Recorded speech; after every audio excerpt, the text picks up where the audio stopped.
Bonjour à toutes et à tous, bienvenue pour cette webconférence de début juillet, webconférence de l'été. Nous allons parler technique, nous allons parler passage en DSN de la cotisation de l'UPC. Et pour ce faire, nous avons des invités que je laisse se présenter. Nadia. Bonjour, je suis Nadia Materne, déléguée aux affaires sociales de l'UPC. Enchantée d'être avec vous. Basile, bonjour. Bonjour, donc Basile Poulet-Laouen, je suis responsable administratif et financier de l'UPC. Et Philippe Griffon. Et Philippe Griffon, qui aura le côté opérationnel de ce qu'on va évoquer aujourd'hui sur la collecte de la cotisation proportionnelle. Parfait. Alors, comme d'habitude, cette webconférence est enregistrée. Vous la retrouverez dès lundi sur la chaîne YouTube d'Audience, et ainsi que le support sur le site internet d'Audience. Vous avez sur la partie droite de votre écran une zone où vous pouvez poser des questions. Alors, n'hésitez pas à poser des questions. Nous tâcherons d'y répondre à l'issue de nos 30 petites minutes durant lesquelles on va dérouler quelques vignettes pour préciser les modalités donc, de passage en DSN de cette cotisation. Donc, franchement, n'hésitez pas. Hein, ça s'appelle un chat en bon français. Voilà, je vais partager l'écran et on va commencer dans quelques secondes.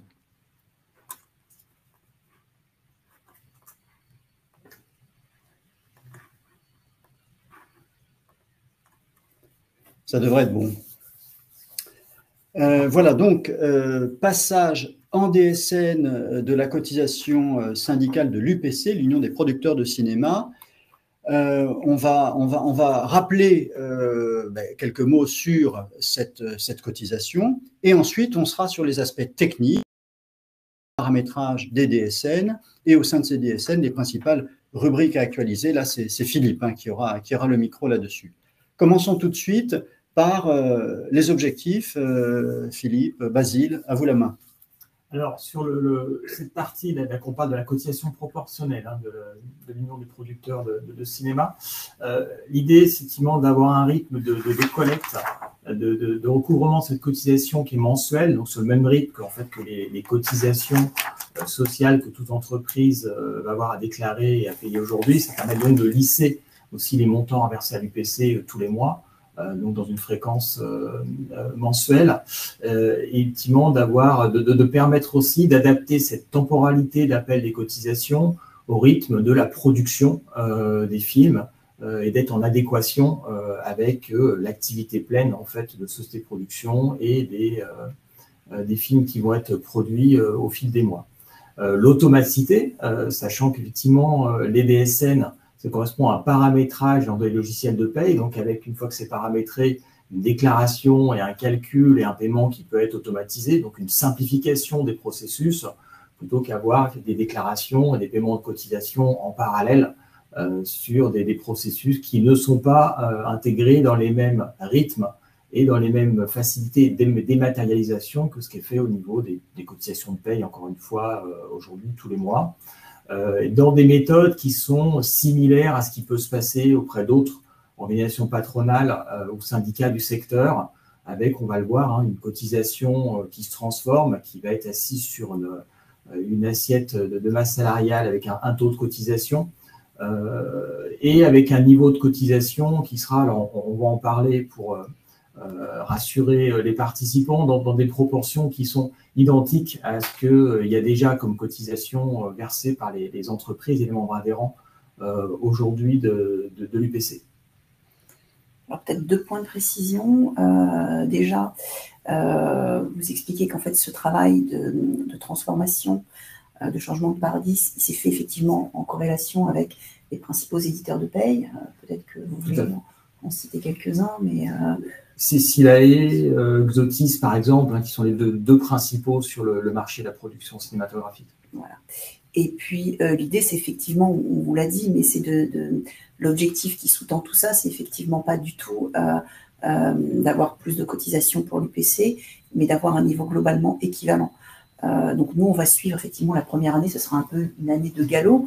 On va suivre effectivement l'impact de cette transformation auprès de chacun d'entre vous, et puis on réajustera éventuellement les paramètres si c'est nécessaire. Voilà.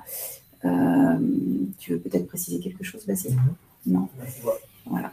Parfait. Alors, si les points clés à retenir dans cette introduction, Philippe, Basile. Alors, les cotisations, hein, les cotisations à l'UPC, il y a deux cotisations aujourd'hui. Il y a une cotisation fixe annuelle, elle qui est inchangée, qui reste à un montant annuel de 1 300 €, donc ça qui est perçu directement par l'UPC, avec une perception qui est semestrielle, donc de 1 300 en 2 fois, ça fait donc 650 € par semestre, donc ça rien ne change. Et pour les nouveaux membres adhérents, il y a une cotisation réduite qui est à 500 € sur les 2 premières années. Ça, encore une fois, ça ne change pas. Et l'objet aujourd'hui de la présentation du jour ne concerne pas la cotisation fixe annuelle. Nous, celle qu'on évoque, c'est la cotisation donc proportionnelle. Et comme vient de le dire Nadia, avec la perspective d'avoir un montant global de cotisation qui est similaire à ce qu'il y a aujourd'hui.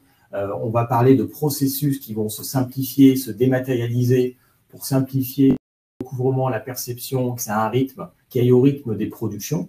Cette notion qui existe aujourd'hui, donc de 45 000 € de limite de cotisation annuelle, elle va rester malgré le passage de la DSN. Donc, on sera tous attentifs, nous qui pourrons produire des données à l'UPC, et l'UPC y sera pour qu'effectivement que ce plafond-là soit respecté.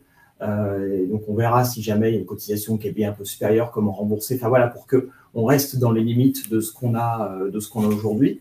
Donc, voilà, c'est vraiment l'idée globale de ce qu'on va vous présenter. Et le zoom de la suite des autres slides concerne la cotisation proportionnelle et pas la cotisation fixe annuelle. Je ne le redirai plus, celle-ci, ça ne change pas. Parfait. Et donc, on peut juste préciser que Basile restera votre interlocuteur principal hein, sur tous ces sujets. Hein. Que ce soit cotisation fixe ou proportionnelle. Voilà, et après, vous l'avez vu, on est ensemble dans le même bureau, donc on travaille aussi également ensemble. Donc, de toute façon, n'hésitez pas, que ce soit aussi bien Basile que moi et mon équipe, pour qu'on puisse travailler et vous aider dans l'accompagnement aussi de ce changement qu'on va vous expliquer dans le déroulé de ce matin. Alors, cette cotisation proportionnelle, sont concernées les sociétés membres adhérentes de l'UPC, hein, avec une activité qui est de production de films, avec un code APE que tout le monde connaît, hein, 5911C, qui rentre dans le champ d'application la convention collective de la production cinématographique, une petite abréviation d'IDCC 3097, non plus, du coup, je vais l'apprendre à personne. Donc ça, c'est les principaux champs à retenir, avec un point d'attention pour les sociétés qui exerceraient plusieurs activités, donc de la production cinéma, la production audiovisuelle, la production de la publicité pour une même structure. Il faudra bien vérifier effectivement que les membres, que les effectifs, notamment des permanents, sont bien affectés à la production collective de la production cinématographique pour une cotisation auprès de l'UPC, et en fonction de la production de l'œuvre en tant que telle, si c'est une œuvre de cinéma, d'audiovisuel ou publicité, effectivement que ce soit bien fléché auprès de l'UPC ou de l'UPC pub, si c'est publicité, pardon, si c'est une production publicitaire. Et ça, le paramétrage de la DSN le permet et le permettra demain, à partir du moment où la codification sur la ligne de salaire et le contrat de travail est bien codifié. Alors voilà, pour en faire un petit peu de parallèle, hein, si vous avez les autres cotisations, notamment l'UPC publicité qui est déjà en DSN, avec, si on commence déjà un peu à parler technique, avec une référence contrat qui est l'UPC pub, bah, il faut que pour la production du film publicitaire, il y ait un paramétrage du PC pub et du PC, tout simplement, pour les productions de cinéma pour l'UPC. On va y venir un petit peu plus en détail. Je ne sais pas si vous voulez compléter. Alors, peut-être pour redire de manière un peu différente, parce que c'est un point un peu qui n'est pas forcément évident. Vous distinguez en fait dans vos bulletins de paie les effectifs non permanents, c'est-à-dire concrètement les artistes intermittents du spectacle, les artistes et les techniciens qui sont intermittents du spectacle. Pour eux, normalement, il n'y a pas de problème en fait de code APE, puisque forcément, dès lors qu'ils sont sur un projet cinéma, ils sont rattachés à la convention collective 3097 et ils ont un code APE 5911C, qui est le code normalement de l'entreprise. Là où la question est beaucoup plus délicate et se pose, c'est effectivement sur les salariés permanents, parce qu'on sait que les salariés permanents peuvent être affectés à plusieurs activités et que c'est là où il y a un point de vigilance et éventuellement un retraitement à faire. Quand vous, sur une même société, effectivement, vous avez des salariés permanents, et c'est uniquement de eux qu'on parle, qui vont être affectés à plusieurs activités. Voilà. Bon, pourra vous en dire un peu plus sur ce point assez technique. Mais voilà, l'idée, c'était de vous sensibiliser à ce sujet dans un premier temps. Parfait. Alors, pardon. Là, on commence donc à parler technique. Philippe. Alors, la cotisation proportionnelle, on l'a rappelé sur l'encart, effectivement, qui est sur la gauche. Hein, cette cotisation, elle est essentielle pour aider effectivement donc, votre l'UPC, en fait, à vous accompagner au mieux dans votre quotidien. Je vais pouvoir le résumer comme ça. On l'a écrit différemment sur la partie de gauche. Donc, les modalités de calcul de cette cotisation changent à compter du 1er juillet, à compter de ce que vous allez appliquer sur les salaires du 1er juillet. Ça concerne l'établissement siège et les productions cinématographiques, on l'a dit différemment sur la slide précédente.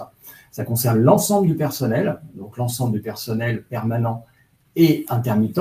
L'assiette soumise à cotisation, elle évolue à compter donc, des salaires de juillet. Ça devient les salaires bruts avant abattement et le taux de cotisation de 0,5%. Alors pour ceux qui ont une visibilité un petit peu parallèle, vous verrez que c'est très similaire à ce qu'on peut retrouver au sein de la production cinématographique. Voilà, on est sur une cotisation qui est assez simple, sur les salaires bruts à 0,5%. Et tout ça devient complètement compatible DSN. Et le fruit de ce travail, Nadia l'a expliqué tout à l'heure, hein, c'est ce qui a permis aujourd'hui de définir ces critères. Et encore une fois, à ISO niveau de cotisation à terme pour vous, et notamment cette notion de plafond qu'on a évoquée tout à l'heure. Tout ça a été prédéterminé dans cette logique-là. Vous souhaitez compléter peut-être ? Non, je pense que c'est possible. Alors, la DSN va simplifier un processus de collecte. On parle bien sûr de la cotisation syndicale proportionnelle, on le redit, mais bon, c'est toujours bien de le repréciser. À partir de quand ? À partir des salaires de juillet 2025. Par opposition, ça veut dire que les cotisations jusqu'à fin juin 2025 restent sur les règles actuelles, donc restent du coup recouvrées directement auprès de l'UPC avec l'application des règles actuelles. Donc celles-ci ne sont applicables qu'à compter des salaires de juillet 2025. Comment ? En intégrant en fait le paramétrage de la cotisation de l'UPC dans vos DSN. Alors je vais rentrer un petit peu plus dans la technique. Vous savez qu'à Audience, on reçoit trois typologies de DSN. Des DSN pour les flux de retraite complémentaire à GIR-Carco, des DSN notamment qui concernent que les intermittents pour la déclaration et le paiement des congés spectacles, et ensuite des DSN pour les couvertures d'audience santé-prévoyance, la prévoyance des intermittents, mais pas que, hein, pour les entreprises qui auraient d'autres contrats auprès d'audience. Et sur ces trois flux, sur trois schémas de déclaration, on a regardé lequel pouvait être complété d'une cotisation telle que celle de l'UPC. Et en fait, il n'y en a qu'un seul qui répond positivement à cette question, donc c'est les flux d'audience santé-prévoyance. Donc ce que je vais vous évoquer là, ça veut dire qu'il va falloir compléter, pour ceux qui adressent déjà une DSN d'audience santé-prévoyance à Audience, du coup on va la compléter la cotisation de l'UPC.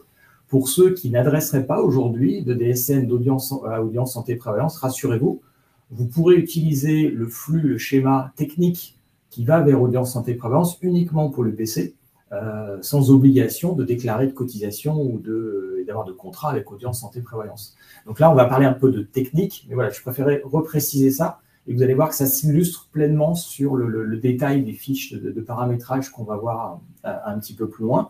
Donc, comment, si je le reformule différemment, en intégrant au flux existant, on va compléter, vous allez compléter le paramétrage de vos flux existants par le paramétrage de l'UPC dans vos DSN, et du coup, qui dit DSN, on a des déclaration et un paiement qui deviennent mensuels, comme l'ensemble de vos autres cotisations sociales, et donc avec une facilité, à partir du moment où c'est paramétré, d'avoir ce rythme de déclaration et de cotisation qui vient automatiser, et donc une facilité aussi de déclaration et de gestion en fait pour les entreprises au quotidien par rapport à ce qui est fait aujourd'hui sur des flux parallèles.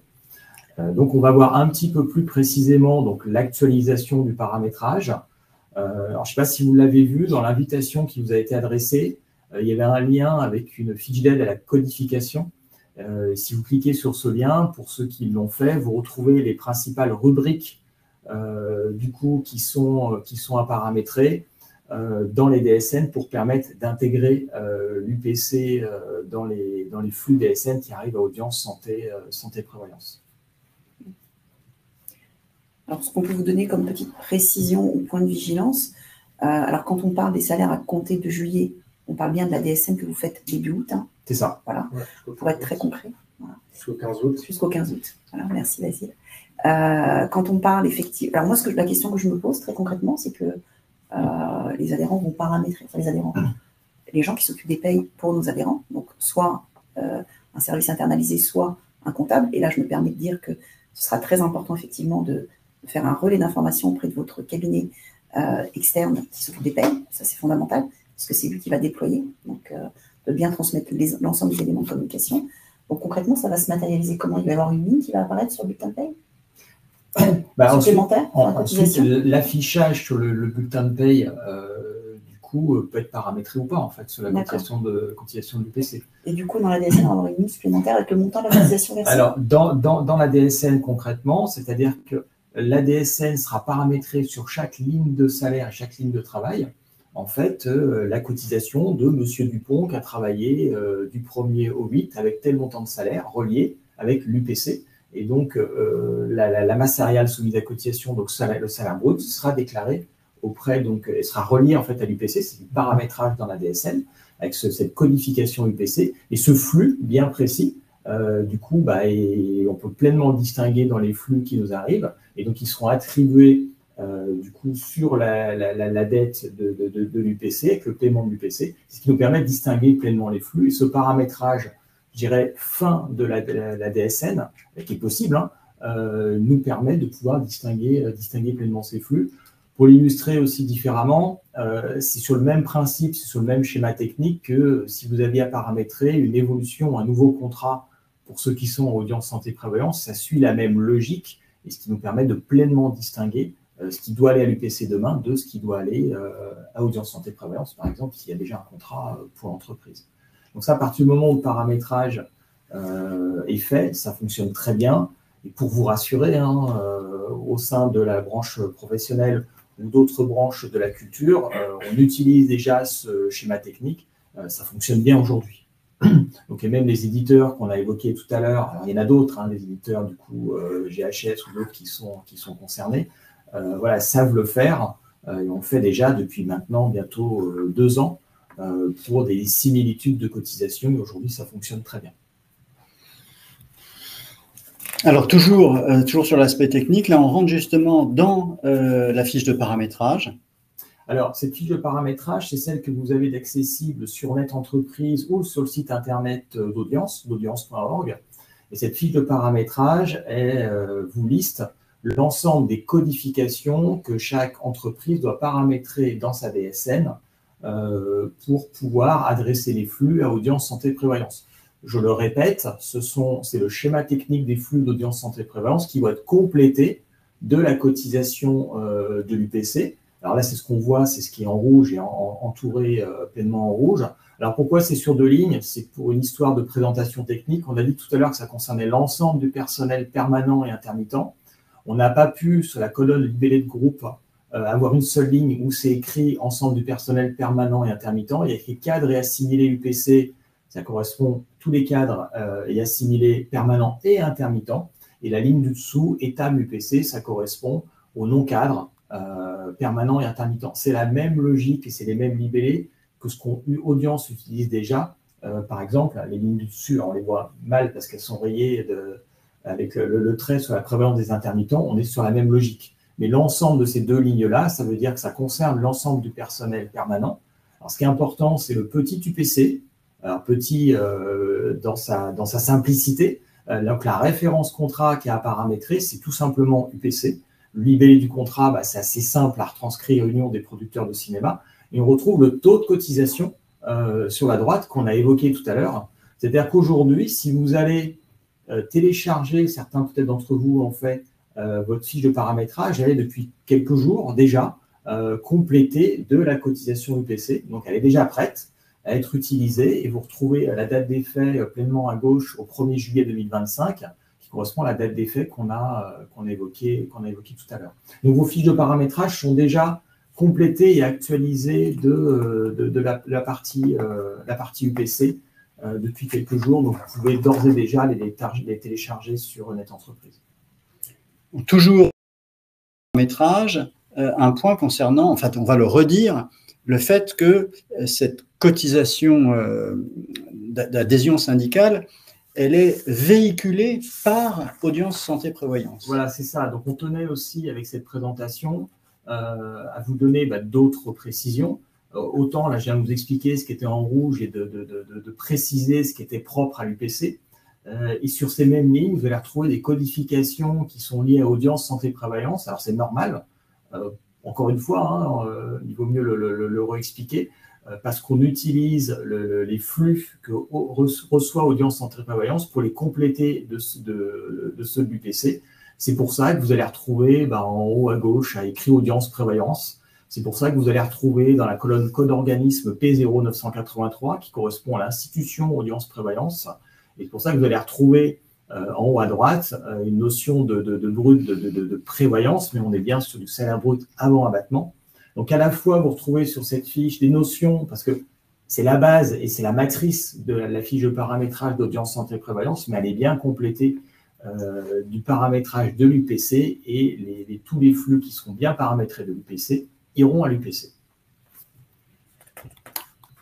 Un zoom sur quelques rubriques. Alors, les rubriques, on parle des rubriques techniques qui sont à paramétrer en fonction de la norme nationale de la DSN. Si on résume d'une façon assez simple, ce qu'il faut retenir, dans le bloc 15, alors encore une fois, c'est écrit adhésion de prévoyance, mais encore une fois, on vous rassure, c'est bien la référence contrat UPC qu'il faut renseigner. Et ici encore, c'est quelque chose, un schéma qu'on utilise depuis bientôt 2 ans pour d'autres types de collectes de ce genre, ça fonctionne très très bien. Donc ça, c'est la première chose à retenir.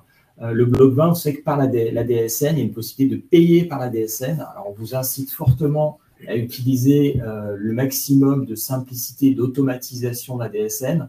Donc, voilà, le message que j'aurai à vous passer, c'est d'utiliser au maximum le paiement par prélèvement CEPA possible par la DSN. Je peux déjà vous préciser que si vous avez déjà un prélèvement CEPA de signer avec Audience Santé Prévoyance, il fonctionnera sans qu'il y ait besoin d'en faire de nouveau, d'en signer de nouveau pour prendre en compte les cotisations de l'UPC. Donc ça aussi, c'est assez simple d'utiliser un schéma existant avec un paramétrage qui doit aller vers le code d'institution d'Audience Santé Prévoyance, c'est normal. Et le 0,5, c'est le prélèvement CEPA, ça veut dire que vous payez par la DSN, on automatise au maximum les flux, c'est plus simple pour tout le monde. Et le bloc 55, pour ceux qui ont la précision en tête de cette information, c'est ce qui compose le versement, c'est-à-dire que dans le bloc versement du prélèvement CEPA, il y a le montant au centime près qui est effectivement dédié à l'UPC. Mais Philippe, ce bloc 55, il est, si j'ai tout compris, très important parce que s'il n'est pas rempli, le montant de la cotisation UPC va être mélangé aux cotisations prévoyance s'il y en a, et du coup, ça va être compliqué pour nous pour retrouver la part spécifique de l'UPC. On parle de la part du versement qui serait effectué par prélèvement CEPA. À partir du moment où dans le bloc 20 du versement, encore une fois, on vous incite à utiliser le code 05 du prélèvement CEPA, il est impératif de le relier au détail de ce paiement qui arrive en fait par le prélèvement CEPA pour savoir quel est le montant qui va à l'UPC de celui qui va à Audience Santé Prévoyance. Ça, aujourd'hui, les solutions des éditeurs logiciels de paye savent très bien le faire. Oui. Voilà, c'est quelque chose aujourd'hui qui est toujours bien distinct, mais voilà, toujours bien de le reformuler. Et on termine avec le calendrier, même si on l'a déjà dit, tout part à compter des payes de juillet, mais on se refait une petite passe dessus. Alors, sur le calendrier, jusqu'au salaire de juin 2025 inclus, alors on a mis 3 petits points et puis mai-juin, la dernière cotisation proportionnelle basée sur le devis du film. Donc ça, c'est une gestion directement auprès de Basile, qui est à ma droite, du coup, à l'UPC. Donc ça ne change pas et ça reste sur les rythmes et les processus actuels. Donc, c'est basé sur le devis du film jusqu'aux agréments des investissements du 30 juin 2025. Pour les agréments des investissements, donc d'avril à juin, on verra un par un à voir quand est-ce que débute vraiment le le film de manière à ce qu'il n'y ait pas chevauchement en fait, entre l'ancienne méthode et la collecte en DSN. Il n'y a pas une double collecte. Et à compter des salaires de juillet, c'est le début donc, de la DSN, ce qu'on a écrit juillet avec le petit logo DSN en dessous. Alors, il a eu bien sûr la même chose sur tous les mois qui suivent. Donc, à partir des payes de juillet, déposées début août, pour le 5 août ou 15 août ou plus tard, en fonction de la taille de votre structure, on l'a évoqué tout à l'heure, déclaration en DSN avec l'UPC qui sera intégré à vos DSN. Appuyez-vous donc sur le document que vous pouvez télécharger avec l'invitation. Voilà, les éditeurs ont été informés en fait, de cette évolution. Et voilà, ce qui nous permet aussi aujourd'hui de vous reformuler cette situation et de reprendre contact avec vous pour expliquer en fait, ce passage en DSN. Parfait. Alors, on est arrivé au bout donc, de notre déroulé.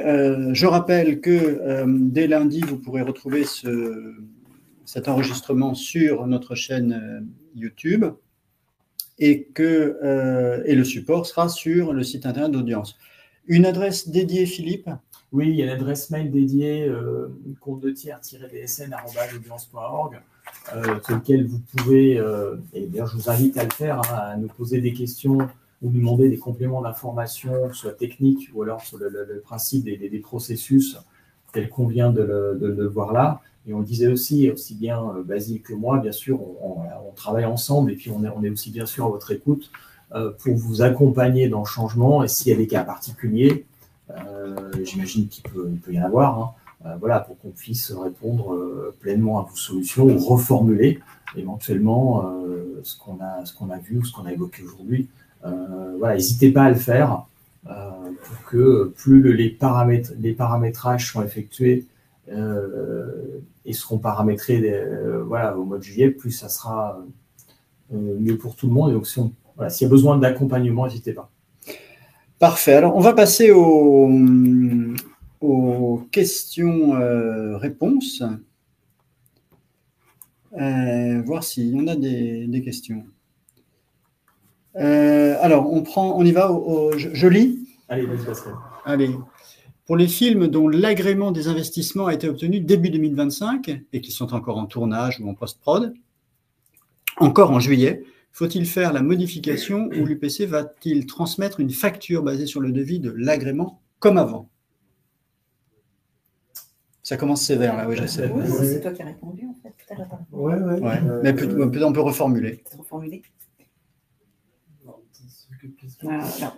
Il faut voir, est-ce qu'il y a déjà eu un envoi de la cotisation proportionnelle, sachant que nous, on a actuellement adressé donc, toutes les cotisations jusqu'aux agréments de production donc, de mars 2025. Ça veut dire qu'on a vocation encore à faire des appels. On a vocation encore à faire des appels sur la période d'avril à juin. Dans ce cas-là, ouais, on vous contactera un par un pour voir un petit peu. C'est une mesure d'ajustement à la marge, en fait. Enfin, là, dans ce cas, je pense que c'est pas. Il y a quand même a priori, si c'est passé en commission des investissements tout début d'année, c'est-à-dire avant mars, normalement, ça a dû générer déjà un paiement de cotisation. Donc, ça veut dire que, pour répondre très simplement, il n'y aura pas de doublon et donc il n'y aura pas de paramétrage sur ce film à faire, normalement. Et après, si effectivement le passage en commission d'agrément des investissements était intervenu plus tardivement, là, effectivement, il faudrait paramétrer, en fait. Tout dépend. Voilà, c'est assez facile au niveau comptable de voir si on a payé une cotisation variable ancienne méthode ou sur ce film ou non. Ok. Donc ça, en fait, sur la question de Victor, c'est clairement du côté de l'UPC en direct, AG Pro Service ne peut pas répondre là-dessus. Okay. Alors, on peut Victor, vous n'hésitez pas, si jamais vous reposez une question, n'hésitez pas sur le fil. Julien nous dit, si une personne est à la fois mandataire social et salarié, on sait que c'est possible dans certaines situations, est-ce que la rémunération correspondant à son statut de mandataire social et qui a fait l'objet d'une fiche de paye parce que, par exemple, président de SAS, disons, est-ce que ça rentre aussi dans l'assiette de cotisation? A priori, les salariés, il est salarié, je veux dire, ce qu'il a un bulletin de paye, moi j'aurais tendance à dire oui. C'est ça. À partir du moment où effectivement il y a un bulletin de paye, donc du coup il y a une cotisation. Et oui, parce que le bulletin de paye va passer, il y aura une déclaration en DSN dans le cas de ce cas de figure, c'est-à-dire le cas de figure où le dirigeant de l'entreprise relève du régime des travailleurs salariés, quand bien même il n'est pas salarié au sens droit du travail, il y aura fiche de paye, il y aura cotisation, retraite complémentaire, prévoyance, ce genre de choses, et du coup, la cotisation UPC, mécaniquement, elle est liée. Arnaud nous dit, pourrez-vous expliquer comment vont s'articuler l'ancien et le nouveau mode de cotisation pour les prods qui ont déjà versé leur cote sur la base du devis d'agrément, mais qui ne sont pas encore terminés? Je crois que on revient un peu sur la question. Ouais. Mais est-ce que vous pouvez réexpliquer, parce que même moi, c'est pas fluide, mais je suis pas dans la partie, mais bon. Dans ce cas-là, en fait, il va falloir qu'on se contacte pour voir un petit peu à partir de quand vous allez commencer à effectuer vraiment les dépenses liées au film pour tout agrément de production, l'agrément d'investissement qui a eu lieu entre le 1er janvier et le 30 juin 2025. Ce qu'on peut peut-être dire en complément, c'est que c'est vrai qu'on aimerait bien que 100% des entreprises aient paramétré en fait au titre des salaires de juillet et que ce soit tout nickel en août. On sait que ce ne sera pas le cas. On sait qu'on aura une partie des gens qui auront paramétré et une partie des gens qui n'auront pas paramétré, parfois à raison pour éviter un double de cotisation, parfois parce que voilà, il faut le temps que le changement s'opère. Donc de toute façon, il y aura des régularisations tant du point de vue d'audience et de nous, c'est-à-dire que nous, audience nous signalera, vous avez une société membre qui n'a pas fait le paramétrage, et du coup, nous, ça va déclencher chez nous une alerte, et on va se dire pourquoi ce paramétrage n'a pas été fait, soit parce qu'effectivement, il ne devait pas être fait parce qu'il y a une cotisation qui a été payée par ailleurs, soit effectivement, il n'a pas été fait parce qu'il y a eu un oubli ou une incompréhension. Donc voilà, l'idée, c'est vraiment qu'on soit en synergie et qu'on puisse ensemble trouver des solutions à vos cas pratiques. Je pense que ça va rentrer dans l'accompagnement de mise en place qu'on évoquait tout à l'heure. Effectivement, on va échanger avec l'UPC ces premiers mois, parce que là, on va être à cheval sur deux processus, et on gérera les cas par cas voilà, en fonction de ce qui doit l'être. Mais, bonne question, c'est là. Julien, un petit peu plus tard, nous dit, et à l'avenir, comment ça se passera si un film développé en cinéma passe en prod audio? Les cotisations précédemment prélevées seront-elles reversées? On n'a pas réfléchi à ce cas-là. C'est vrai qu'on n'a pas réfléchi spécifiquement. Techniquement, si vous régularisez l'ensemble des fiches de paye a posteriori, puisque le film passe en prod audio, donc ça veut dire que techniquement, vous êtes censé reconstituer toutes les fiches de paye, puisque c'est les salariés qui, du coup, deviennent soumis à la convention collective de la production audiovisuelle et pas du ciné comme ça avait été fait. Donc j'imagine qu'il y a une DSN rectificative. Et ça embarquerait l'UPC en rectification. Forcément. Ah oui, attendez, je reformule. J'ai un projet d'un film à destination d'une salle de cinéma. Oui. D'accord, je bosse là-dessus, j'embauche mes intermittents là-dessus. Et pour une raison X ou Y, finalement, le film passe à la télé. Je dis n'importe quoi. Oui. C'est quand même des cas qui sont extrêmement rares. Et puis en plus, ça génère aussi d'autres conséquences au niveau des aides CNC. Donc oui, il va y avoir des régularisations, mais je pense que c'est quand même, on compte sur les doigts d'une main les hypothèses où ça s'est fait principalement pendant la période Covid où les films ne pouvaient pas sortir. Mais sinon, c'est vrai que c'est assez rare qu'un projet aussi avancé, j'entends, change de nature. Voilà. Parce que là, ça voudrait dire qu'en fait, sur les fiches de paye des intermittents sur lesquels il y avait marqué 30,97 et les cotisations liées, CCHSCT notamment, ça veut dire qu'en fait, les fiches de paye, il aurait dû y avoir marqué 26,42, IDCC Prod Audio, avec d'autres cotisations. Avec d'autres niveaux de salaire, d'autres minima de salaire. Il faudrait demander aux intermittents de rembourser. Enfin, c'est quelque chose, à mon avis, eh bien, ne sera pas confronté. Julien, on vous souhaite un bon courage. Allez, on avance un peu. Xavier nous précise quelque chose, sans doute un lien avec ce que l'on avait pu dire. Il nous dit non, il n'y a pas de modification. Le CNC accepte des mixtes de convention. Alors, des mixtes de convention. Alors là, je ne suis pas sûre de comprendre ce que dit Julien, mais... si, je pensais que c'est lié avec Prod Audio et Prod Ciné, justement, où...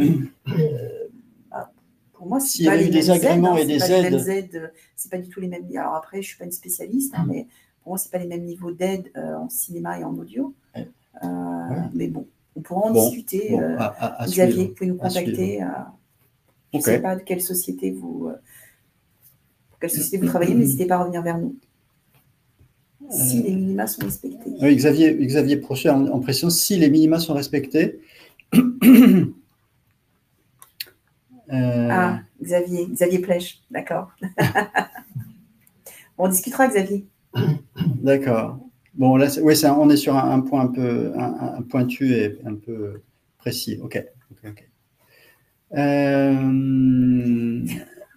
On a compris.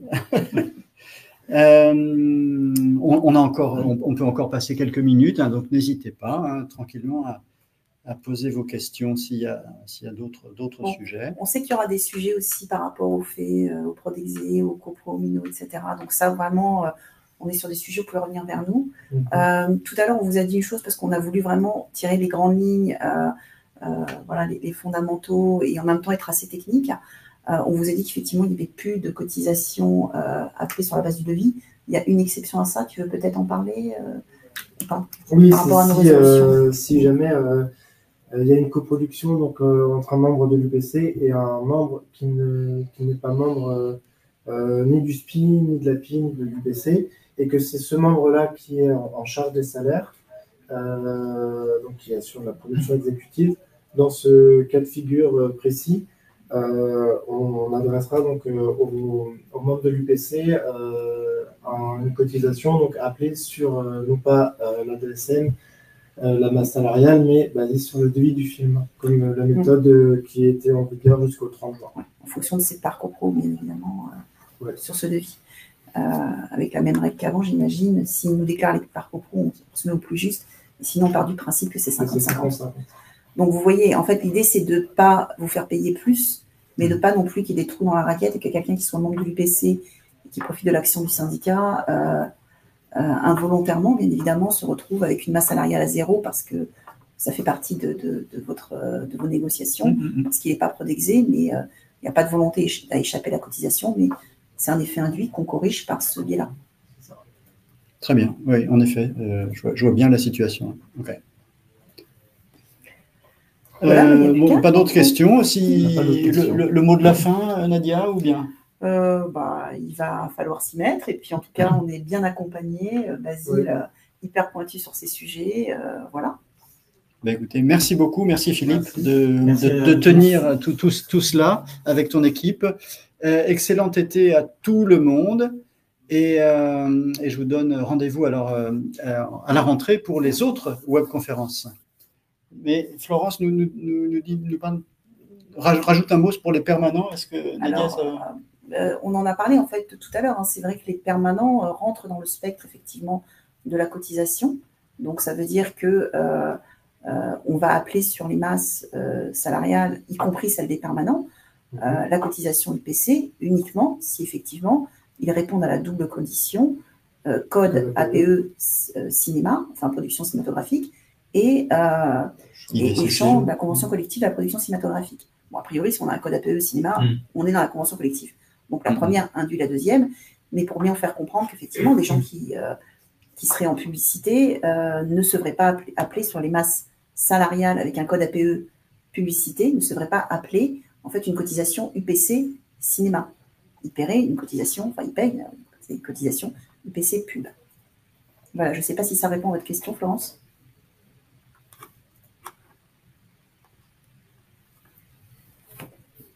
Alors, Florence nous dit si le coproducteur n'est pas adhérent et qu'on passe au mode actuel, c'est-à-dire au mode jusqu'au 30 juin. Oui, en fait, c'est ce que Basile vient d'exposer, mais peut-être qu'on peut le redire. En fait, quand vous coproduisez avec une société de production qui n'est pas adhérente, cela fait double emploi pour les permanents. Non, puisqu'en fait, ça dépend. Quand vous coproduisez avec un adhérent qui n'est... Enfin, un adhérent, excusez-moi. Lorsque vous coproduisez avec une société de prod qui n'est pas adhérente, ça veut dire que vous avez... soit vous êtes prodexé, ça vous avez la masse salariale, soit vous n'avez pas de masse salariale. Si vous n'avez pas de masse salariale, vous ne payez pas de cotisation via la DSN, c'est-à-dire qu'en fait, votre paramétrage va aboutir à un résultat zéro. Et du coup, puisque l'autre société n'est pas adhérente, UPC n'est pas adhérente SPI, concrètement, c'est là qu'il y aura un appel sur la base du devis. Donc, ça ne fait pas double emploi pour nous, mais peut-être qu'il y a quelque chose qu'on n'a pas identifié de plus spécifique. Florence, vous pouvez peut-être nous recontacter si voilà, ce sera peut-être plus approprié si on ne s'est pas compris. Voilà. On pourra revenir bien évidemment sur vos cas particuliers autant que de besoin. Parfait. Merci beaucoup Merci à tous les trois. Excellente fin de journée. À très bientôt. Au revoir.